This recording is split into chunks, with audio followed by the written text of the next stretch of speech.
There's one simple rule that Japanese parents follow that helps create calm, respectful, and obedient children. It's called shitsuke, which literally means discipline, but it's very different to the definition of the word discipline that we use here in the West. It's really easy to fall into a cycle that looks something like this. We wait for our kids to act out, then we punish, lecture, or bargain with them. Shitsuke flips this completely. It's based on the belief that children develop good manners and courtesy through instruction and practice, not through punishment or hoping they'll just figure it out. Instead of constantly putting out fires, Japanese parents prevent them by actively teaching the exact behaviours they want to see. And today, I'm going to show you exactly how to do this in your home using 3 simple principles. Whether you have an 18-month-old or a 5-year-old who seems to question everything, these principles will work. So let's dive into the most powerful tool Japanese parents use, and that is modeling the behavior you want to see. Japanese parents understand that kids are observational learners. They watch, they learn, and then they try to do it themselves. Think about it. Have you ever noticed how your child copies everything you do? They pretend to talk on the phone just like you. They copy how you walk, and they even repeat words you wish they hadn't heard. So, if you want a calm child, you must be calm. If you want a respectful child, you must be respectful, especially when you're frustrated.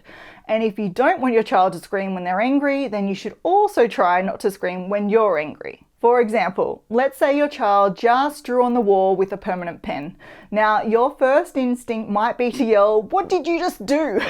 But instead, if you were to adopt this modelling approach, you would demonstrate the calm response you want them to have when they're angry.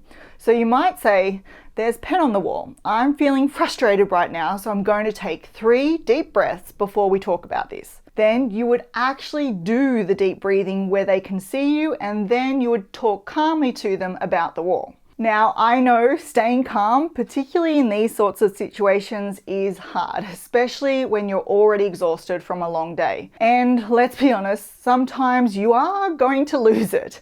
Now, although that's not ideal, it's okay, because you can use those moments to teach your little one that mistakes happen. So you might say, "I'm sorry that I yelled. I was angry about the wall, but I shouldn't have yelled at you. Next time, I'll try to take some deep breaths first." This shows your child that everyone makes mistakes, and more importantly, it teaches them exactly what to do when they feel angry or frustrated, and how to repair a relationship if they do make a mistake and yell. Essentially, you're modeling the tools they need for next time. Now, modeling is powerful, but even the best modeling won't work without the second piece, which is creating crystal clear expectations through consistent rules and boundaries.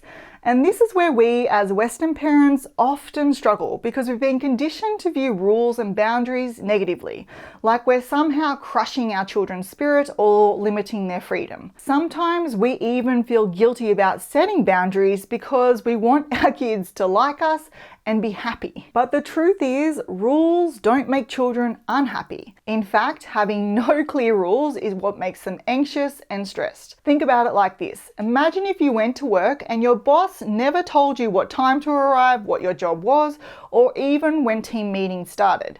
You'd be anxious, stressed, and confused all day. And that's exactly how your child feels without clear rules. When your child knows that we always wash our hands before dinner or toys get put away before we read stories, they actually feel safe. They're not constantly wondering what's expected of me right now, or am I going to get in trouble?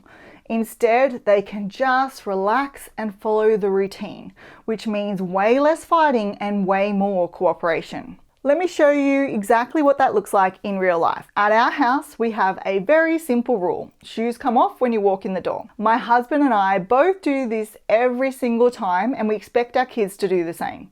Now, all 3 of our kids automatically kick off their shoes the moment they step inside. And in fact, our 2.5-year-old has become our little rule enforcer. She actually greets visitors at the door with a big hi, and then she immediately tells them to take their shoes off. And that's the power of clear, consistent rules. When kids know exactly what's expected, they stop fighting it and they start owning it. They actually become your helpers instead of your challengers. But here's the crucial part. This only works if you're consistent. If I enforce the shoe rule, but my husband sometimes ignored it, what would happen is our kids would start to think, wait, what's the actual rule here? And this would create some confusion. And that confusion is what makes kids start testing rules and arguing about the rules, because they're literally trying to figure out what you want and where the boundaries are. So before you create any new rule, it is really important that you have a conversation with everyone who cares for your child. This might be your partner, grandparents, or even the babysitter. You just want to get everyone on the same page. Now, I'm not saying your child can't have different rules at different houses. Kids can learn that grandma's house means unlimited TV, while at home they can only watch TV on the weekends. But that takes time and maturity. And for the big important rules like safety, respect, or behavioral expectations, it's always better when the key adults in your child's life are on the same page. Because when the adults are consistent on what matters most, kids stop guessing and they start cooperating. And that's when you see real obedience without the power struggles. Now, you might be thinking that this sounds like a lot when I'm already overwhelmed, and I get it. But when you adopt this approach, it actually makes your life easier, not harder in the long run. Within just a few weeks of consistent modeling and clear rules, you'll start seeing real changes in your child's behavior. But there's one more piece that makes all the difference, and this is the most important part of Shitsuke that completely changes everything. Instead of just saying, don't do that or stop being naughty, Shitsuke teaches parents to ask one crucial question. What skill does my child need to learn here? You see, when your child throws a tantrum in the grocery store because they can't have that candy, they're not being defiant or trying to embarrass you. They just haven't learned how to handle disappointment yet. When they won't share their toys, they're not being selfish. They haven't learned the skill of taking turns.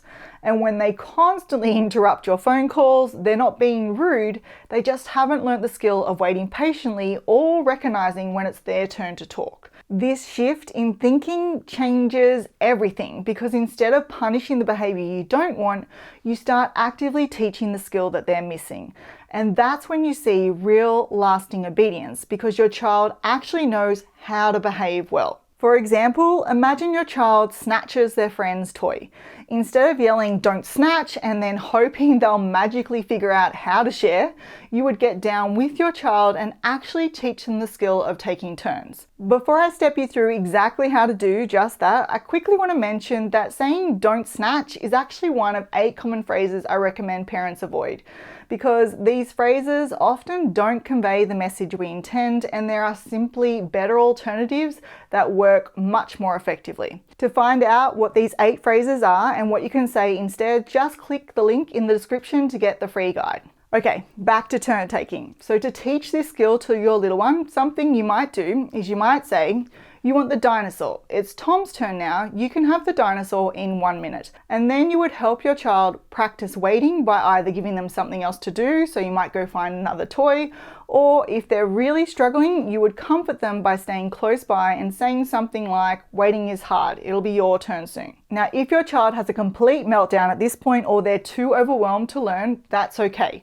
Your first priority is to keep everyone safe, so you might need to remove them from the situation, offer them comfort, and try to teach them the skill of turn taking later when they're calm. The key is to come back to it when they're ready to learn. But if your child remains relatively calm, then when that minute is up, you would say something like, "Tom's turn is finished, now it's Olivia's turn." And then you would help Tom hand the toy over if needed, and then support him to wait his turn using the same approach. And this is what makes all the difference. Your child actually learns how to take turns, which means less snatching, less fighting, and more cooperation. So the next time your kid is not behaving, do step in and help, especially if someone might get hurt. But then ask yourself, what skill do they actually need help with here?